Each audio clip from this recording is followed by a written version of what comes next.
បាទសូមអនុញ្ញាតគោរពជម្រាបសួរលោកយាយលោកតាអូនពូមីងបងប្អូនពុកម៉ែទាំងអស់គ្នាថ្ងៃនេះខ្ញុំបាននាំយកប្រវត្តិខេត្តកំពង់ឆ្នាំងមកអត្ថាធិប្បាយជូនបងប្អូនស្ដាប់កំសាន្ត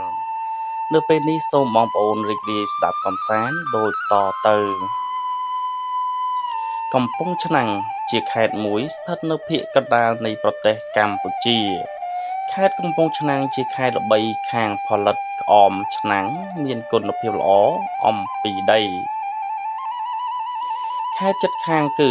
ពីខាងជើងតាមត្រនិចនាឡិកាកវលកំពង់ធំ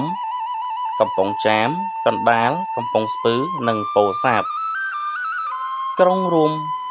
ទីរួមខេត្តកំពង់ឆ្នាំងគឺក្រុងកំពង់ឆ្នាំងភូមិសាស្ត្រខេត្តកំពង់ឆ្នាំងស្ថិតនៅភាគកណ្ដាលប្រទេសកម្ពុជាខេត្តកំពង់ឆ្នាំងមានព្រំប្រទល់ខាងជើងជាប់នឹងខេត្តកំពង់ធំខាងកើតជាប់ខេត្តកំពង់ចាម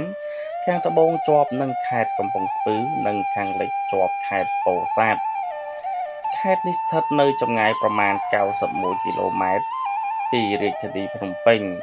ខេត្តកំពង់ឆ្នាំងមានអាកាសធាតុក្តៅហើយសើមដោយបណ្ដាខេត្តទូទាំងប្រទេសកម្ពុជាដទៃទៀតដែររដូវវស្សាចាប់ពីខែឧសភាដល់ខែតុលាសីតុណ្ហភាពពី27ទៅ35អង្សាសំណើម90%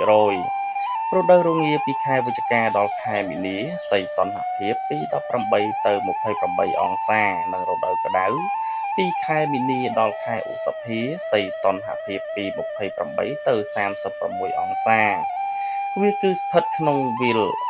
ល្បាប់ចំកណ្ដាលប្រទេសកម្ពុជានិងត្រូវនាំមកដោយទន្លេសាបដៃនៃទន្លេមេគង្គ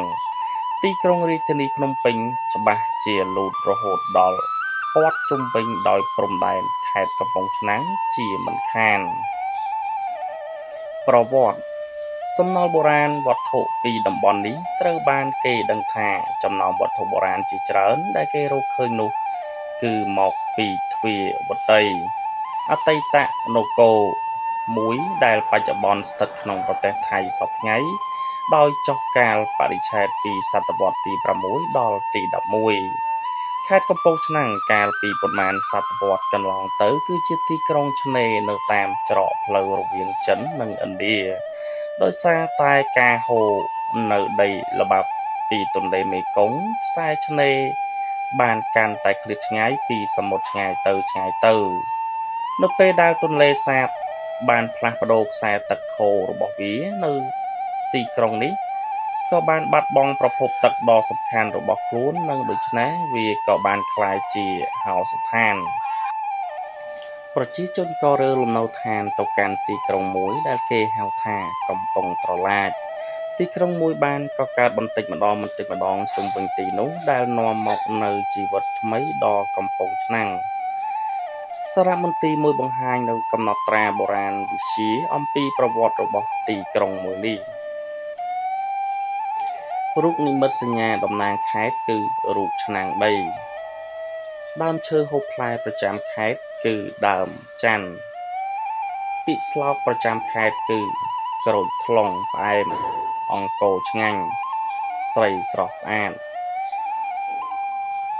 បំណែកចែករដ្ឋបាលខេត្តនេះត្រូវបានបែងចែកទៅជា8ស្រុកនិងក្រុងស្រុកត្រូវបានបែងចែកបន្តទៅទៀតជា66ឃុំនិង596ភូមិមានក្រុងមួយហើយនិង4សង្កាត់ក៏មានអង្គការរដ្ឋបាលឃុំចំនួន102រូបស្រុកមានដូចជាស្រុកបរិបូរណ៍ជលគិរីកំពង់ឆ្នាំងកំពង់លេងកំពង់ត្រឡាចរលាប្អៀរសាមគ្គីមានជ័យហើយនិងទឹកផុសតំបន់ទេសចរណ៍ធម្មជាតិនិងកែច្នៃ 1. ទំនប់ធារាសាស្ត្រអាចាងស្រុកបរិបូរណ៍ 2. ទំនប់ធារាសាស្ត្រលំហាចស្រុកបរិបូរណ៍ 3. ទឹកធ្លាក់ថ្មក្រាលស្រុកទឹកផុស 4. ទឹកធ្លាក់ស្រែអំបិលស្រុកទឹកផុស 5. រមណីយដ្ឋានខ្សាច់សស្រុកបរិបូរណ៍មានទីតាំងស្ថិតនៅក្នុងភូមិតាំងត្រពាំង ឃុំពេជ្រចង្វាស្រុកបរិបូរណ៍ចម្ងាយប្រមាណ15គីឡូម៉ែត្រពីទីរួមស្រុកបរិបូរណ៍ទីតាំងនេះស្ថិតនៅលើដងស្ទឹងបរិបូរណ៍ដែលស្ថិតនៅខាងលើស្ពានអញ្ចាញរូងទីនេះមានឆ្នេរខ្សាច់ស្រស់ស្អាតរួមទាំងមានទឹកសម្រាប់លេងកម្សាន្តនិងមានកន្លែងថតរូបស្អាតៗប្រាសាទមានដូចជាប្រាសាទកំពង់ព្រះប្រាសាទតូចប្រាសាទថ្នមប្តីឬប្រាសាទស្លូគី4ប្រាសាទប្រុសឬប្រាសាទពនរាយប្រាសាទព្រះស្រីនិងប្រាសាទស្រីវប្បធម៌និងសិល្បៈរបាំស្នែងទន្សោងរបាំស្នែងទន្សោងដើម្បីចង់ដឹងប្រវត្តិនៃរបាំនេះកាន់តែច្បាស់សូមបងប្អូនចូលស្រាវជ្រាវដោយខ្លួនឯងនេះជាប្រវត្តិខ្លះៗរបស់របាំស្នែងទន្សោងបើសិនជាបងប្អូនចង់ដឹងកាន់តែច្បាស់បងប្អូនគ្រាន់តែសើចរបាំស្នែងទន្សោងបងប្អូននឹងឃើញរបាំនេះនិងរបៀបនៃការលេងរបាំនេះហើយសេចក្តីផ្ដើមក្នុងសៀវភៅសិក្សាគោលអក្សរសាស្ត្រខ្មែរថ្នាក់ទី11របស់ក្រសួងអប់រំយុវជននិងកីឡានៃព្រះរាជាណាចក្រកម្ពុជាបានរំលេចឡើងនៃរបាំស្នែងទន្សោងលើគ្រប់ទំព័រមុខរួមទាំងបញ្ចូលក្នុងអត្ថបទស្ដាប់នេះគឺជាកេរមរតកដ៏មានតម្លៃដែលបន្សល់ទុកមកតាំងពីដូនតារហូតមកដល់ពេលបច្ចុប្បន្នប៉ុន្តែវាហាក់បីដូចជាសាបរលាបមិនសូវមានអ្នកលើកយកមកសម្ដែងច្រើនឡើយបើចង់មើលការសម្ដែងដ៏រស់រវើកនេះគេឃើញតាមរយៈវីដេអូឯកសារដែលសម្ដែងដោយក្រុមសិល្បៈនៃសាលាមធ្យមវិចិត្រសិល្បៈហើយសូម្បីតែក្រុមដែលមានសម្ដែងរបាំស្នែងទន្សោងនេះនាពេលបច្ចុប្បន្នក៏ជាក្រុមនៃសាលាមធ្យមវិចិត្រសិល្បៈដែរហើយចំណែកនៅឯភូមិសាស្ត្រឃុំអញ្ចាញរូងស្រុកបរិបូរណ៍ខេត្តកំពង់ឆ្នាំងក៏មានប្រជាជនតិចតួចណាស់ដែរដែលគាត់ចេះចាំនៅទម្រង់លេងនៃរបាំនេះព្រមទាំងចង្វាក់ភ្លេងដែលលេងកំដរគឺគេមិនសូវដឹង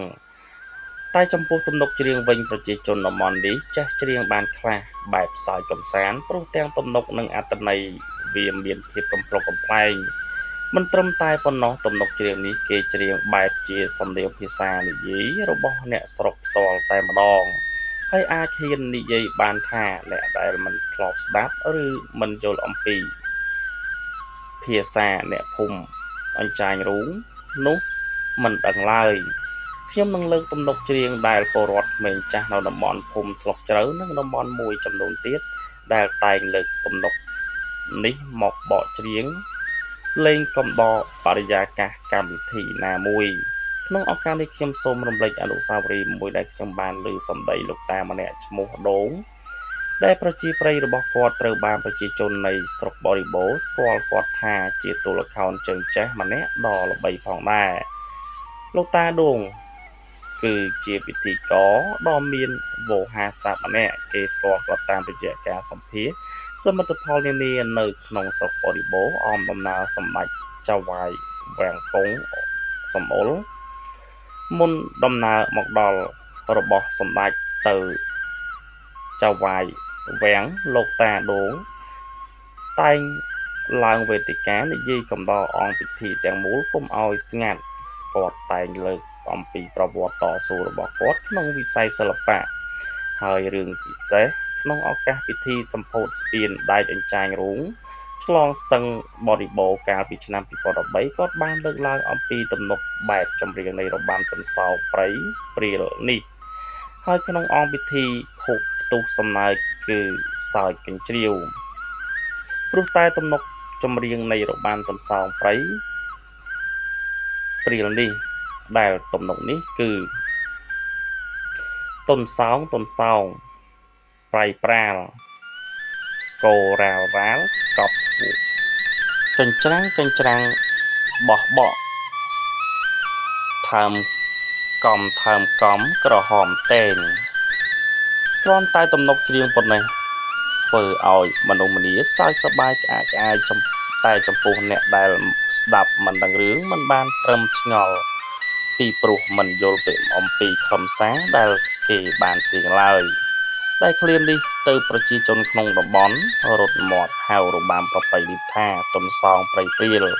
ដោយតែគេច្រៀងនៅទំនុកដើមថាទុនសងប្រៃប្រាលដែលប្រៃប្រាលមានន័យថាព្រៃព្រាលនេះបញ្ជាក់ថាប្រជាជននៅចាំទំនុកច្រៀងនិងឈ្មោះរបស់របាំស្នែងទុនសងចំណែកទម្រង់លេងវិញពលរដ្ឋមិនដែលបានប្រទះច្រើនឡើយនៅខែកញ្ញាឆ្នាំ2022ក្រោមការដឹកនាំរបស់សុកធួប្រធានមន្ត្រីវប្បធម៌និងវិចិត្រសិល្បៈខេត្តកំពង់ឆ្នាំងបានចុះមកស្រាវជ្រាវស្វែងរកអ្នកដែលធ្លាប់សម្ដែងរបាំស្នែងទុនសោងនៅក្នុងមូលដ្ឋាននៃភូមិអញ្ចាញរូងស្រុកបរិបូរខេត្តកំពង់ឆ្នាំងដើម្បីឲ្យពួកគាត់បង្ហាត់នៅកាយវិការសម្ដែងតើមានលក្ខណៈដូចម្ដេច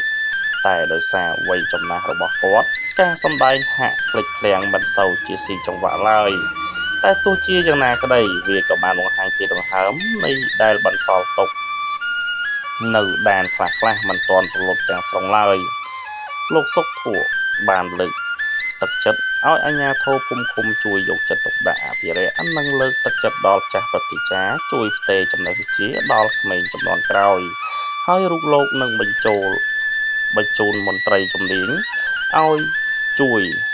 មកកែតម្រូវចំណុចណាដែលខ្វះខាតឲ្យសមស្របទៅតាមទម្រង់នៃប្រភេទនៃរបាំប្រពៃណីនេះបាទរឿងប្រវត្តិរបស់ខេត្តកំពង់ឆ្នាំងសូមបញ្ចប់ត្រឹមតែប៉ុណ្នេះបើសិនជាបងប្អូនពេញចិត្តគាំទ្រក្នុងការអត្ថាធិប្បាយរបស់ខ្ញុំសូមកុំភ្លេចជួយ Subscribe Channel YouTube ទាំងអស់គ្នាដើម្បីខ្ញុំទទួលបាននៅប្រវត្តិខេត្តផ្សេងទៀតខ្ញុំនឹងលើកឡើងយកមកអត្ថាធិប្បាយជូនបងប្អូនស្ដាប់កម្សាន្តនៅពេលនេះសូមអរគុណសូមជម្រាបលាជួបគ្នានៅការអត្ថាធិប្បាយខាងក្រោយរបស់ខ្ញុំជាបន្តទៀត